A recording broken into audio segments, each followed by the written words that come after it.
अशा कडक उन्हाळ्यात जेवणाच्या ताटात अशी थंडगार सोलकढी मिळाली की मन तृप्त होतं, हो ना. सोलकढी पिण्याचे खूप फायदे आहेत. सोलकढी ही पाचक आणि पित्तनाशक असल्यामुळे शरीराला व पोटाला थंडावा मिळतो. आज आपण पारंपरिक पद्धतीने कोकणी स्टाईल सोलकढी बनवणार आहोत. तर चला रेसिपीला सुरुवात करूया. नमस्कार, वर्षाच केक्स अँड आर्ट्समध्ये तुम्हा सर्वांचं मनापासून स्वागत. आपण सोलकढी बनवतोय तर त्यासाठी मी इथं ताजे कोकम घेतलेले आहेत. यालाच आमसूल असे पण म्हणतात. बघा किती ताजे आहेत की हाताला सुद्धा गुलाबी कलर लागत आहे.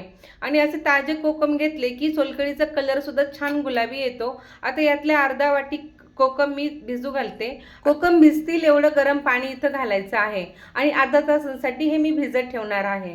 तुम्ही इथं पाहू शकताय बघा की लगेचच आपले या कोकमचं पाणी डार्क गुलाबी झालेलं आहे.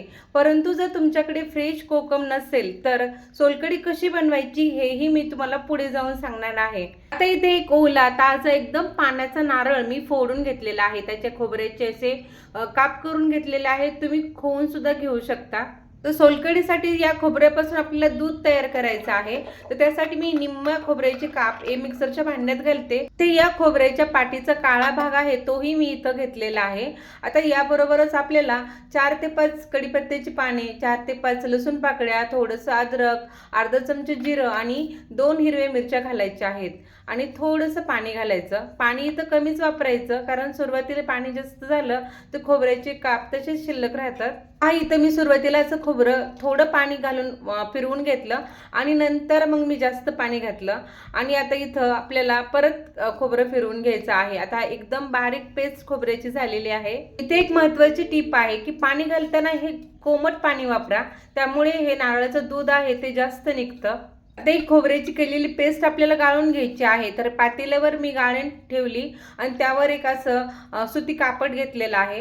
हे सुती कापड पातळ घ्यायचं, जास्त जाड घेऊ नका कारण मग जास्त नारळाचं दूध पूर्ण निघणार नाही. तर बघा मिक्सरच्या भांड्यातली सगळी पेस्ट मी या रुमालावर घातली आणि असं सगळं हे आता गाळणीमध्ये सगळं हा रुमाल व्यवस्थित आपल्याला पकडून घट्ट पकडून आपल्याला व्यवस्थित हे सगळं दूध आपल्याला पिळून घ्यायचं आहे. बघा असं छान प्रकारे घट्ट मी पिळून काढलं आणि जो चौथा राहिला आहे तोही आपल्याला दुसऱ्यांदा परत मिक्सरच्या भांड्यामध्ये घालून फिरवायचा आहे. आणि आता इथे सुद्धा आपल्याला कोमट पाणीच वापरायचं आहे.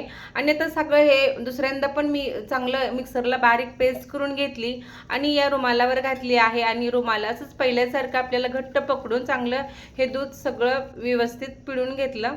आता फक्त नारळाचं चौथं शिल्लक राहिलेला आहे, परंतु हा चौथा सुद्धा आपल्याला फेकून द्यायचा नाही. तर हा चौथा आपल्या झाडांना खत म्हणून वापरू शकतो. आता शिल्लक राहिलेले खोबऱ्याचे काप सुद्धा मी असंच मिक्सरच्या भांड्यात घालून आणि कोमट पाणी घालून चांगली बारीक पेस्ट करून घेतली आणि असं रुमालावर मी चांगलं असं पिळून घेतलेलं आहे. पहा इथे नारळाचं दूध किती जास्त निघालेलं आहे. एका नारळापासून बघा एक पातेलभर आपल्याला हे नारळाचं दूध मिळालं आहे. यामध्ये आपल्याला आता कोकम पासून जे आपण कोकम आगळ तयार करणार आहोत ते घालायचं आहे. आता इथं कोकम अर्धा तासासाठी मी भिजत ठेवले होते, ते चांगले भिजलेले आहेत. आता चांगलं कुस्करून घेते म्हणजे सगळं त्याचा अर्क जो आहे तो पाण्यात मिक्स होईल आणि चांगले पिळून घ्यायचं आहे. बघा इथं हे कोकम जे आहेत ना ते खूप ताजे आहेत आणि त्यांचा कलर तुम्ही पाहू शकता की किती छान आलेला आहे आणि तसंच फ्लेवर सुद्धा एकदम मस्त येतो, त्यामुळे सोलकढी एकदम भारी लागते. आता इथे हे कोकम सगळे मी छान पिळून घेतलेले आहेत. हे कोकम आपल्याला फेकून न देता तांबे पितळीची भांडी घासण्यासाठी सुद्धा या कोकमचा उपयोग होतो. तसेच आपण वरण बनवताना किंवा आमटी बनवताना हे कोकम वापरले की चांगला आमटीला आणि वरणाला चांगलं छान कोकमचा फ्लेवर येतो आणि टेस्ट पण खूप छान लागते. आता जे कोकम आगळ आपण काढून घेतलं आहे ते आता त्यात कोकमचे कण आहे त्यामुळे मी असं गाळणीमध्ये गाळून घेतलं. हा गाळणीमध्ये थोडं चौथा शिल्लक राहिलेला आहे. आता हे नारळाचं दूध जे आहे ते आपण व्यवस्थित बघा चांगलं मिक्स करून घेऊ. आता पहा आपली सोलकढीचा कलर किती छान आलेला आहे, एकदम गुलाबी आलेला आहे. असा कलर बघितला की सोलकढी प्यावीशी वाटते. आता इथे सोलकढी आपण घट्ट पातळ बघू शकतो. थोडंसं घट्ट वाटली म्हणून मी थोडं पाणी घालून घेतलं आणि इथं चवीनुसार थोडंसं मीठ घातलं आणि अर्धा चमचा साखर घातली. साखर ही आपल्या आवडीप्रमाणे घालायची. साखर आणि मीठ आता छान मिक्स करून घेऊ. आता मी सुरुवातीला बोलले होते की मी जर आपल्याकडे ताजे कोकम नसतील तर सोलकढी कशी बनवायची, तर हे असं कोकम आगळ रेडीमेड बाजारामध्ये मिळतं, ते आपण वापरलं की सोलकढी छान बनते. आणि सोलकडीला कलर येण्यासाठी हे रेडीमेड कोकम आगळ थोडं जास्त वापरावं लागतं. जर हे कोकम आगळ वापरायचं नसेल तर सुकलेले कोकम जे आहेत ना ते आपल्याला गरम पाण्यामध्ये चांगले उकळून घ्यायचे आणि नंतर सोलकढी बनवताना जो खोबरं आपण फिरवणार आहोत ना त्यावेळेस बिटाचा थोडासा तुकडा घालायचा, तरीही सोलकडीला छान कलर येतो. किंवा खायचा फूड कलर आहे तो किंचितसा इथं वापरू शकता. इथे मी या सोलकडीमध्ये बारीक चिरलेली कोथिंबीरही घालून घेतली आणि 10 मिनिटं ही सोलकढी मी फ्रीजमध्ये ठेवली होती, त्यामुळे ती थंडगार झाली आहे. इथे आपली थंडगार शरीराला थंडावा देणारी पाचक अशी सोलकढी तर तयार आहे.